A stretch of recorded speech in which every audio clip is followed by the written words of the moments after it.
पदाकू आसिला BJD करिथिबा दुर्नीति रंग मारी ओडिशा को करिदेले भिकारी 5T नारे टंका बोही नेले बिजेडी सरकार।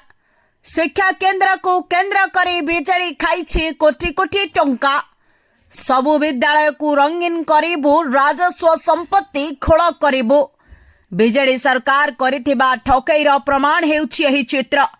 टिके भल भाबरे देखि नियंतु एही चित्र को। 5T विद्यालय एही हेउछि दृश्य।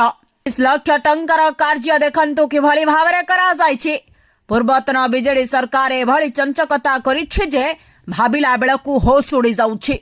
समग्र ओडिशा रे रहितिबा विद्यालय को केंद्र करी लुटिछंती कोटी कोटी टंका। रंग बोली देई खेपी देइछंती राजस्व संपत्ति।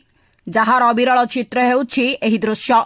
केन्द्रापड़ा जिला आली ब्लॉक ग्राम मानपुर स्कूल काम पाई लाख टंका आसीथिला 29/12/2023 रे 6 मास पुरिनी स्कूल रो सत्यानाश देखि पारुथिबे।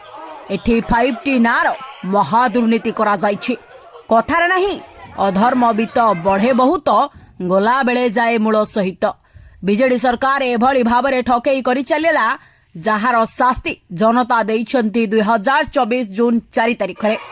एबे सबुठारु चिंतार विषय हेउछि राजस्व पांठिरु खाइथिबा टंका बिजेडी सरकार हिसाब देबा उचित।